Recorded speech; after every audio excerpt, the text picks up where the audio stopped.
I've never seen such amazing brothers. While others are still working hard for a house, they used a magical little flying shovel to dig out an underground property that's warm in winter and cool in summer.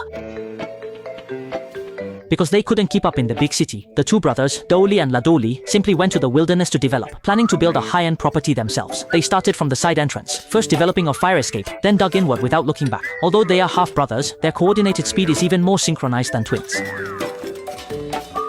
The two of them didn't even rest on weekends, digging out a space of 6.6 square meters in one go. With years of construction site experience, the brothers developed a good habit of maintaining cleanliness, promptly tossing excess dust into the air. Next, they began the interior planning. The two brothers split up, digging out two symmetrical beds and also carving out two skylights, allowing a ray of sunlight to come in. Because with the sun in their hearts, life will be full of hope. According to feng shui principles, the brothers decided to develop a slide opposite the fire escape to maintain north-south airflow. The brothers dug towards each other from above and below, quickly creating a flattened tunnel. Fortunately, neither brother has a beer belly, otherwise getting stuck at the entrance would be a big problem.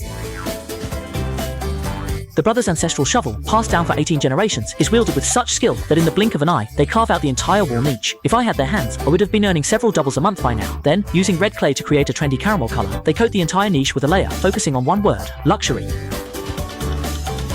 I heard the two brothers came over to do some development, and the ant colony was so scared they evacuated. The brothers pried open the ant soil without any resistance. This type of soil, rich in ant saliva, is the perfect choice for making cement.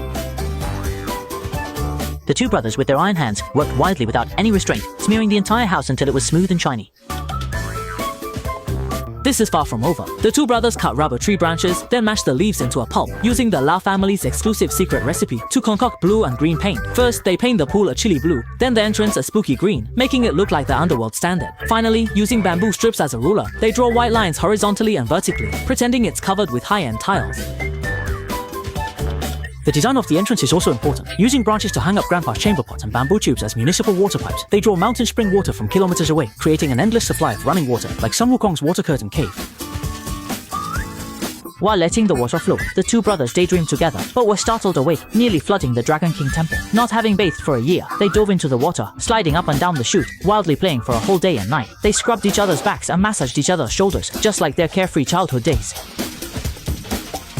Until 6:66 in the morning, after pretending to patrol the neighborhood as security, the two brothers closed the mansion door and began their long sleep underground.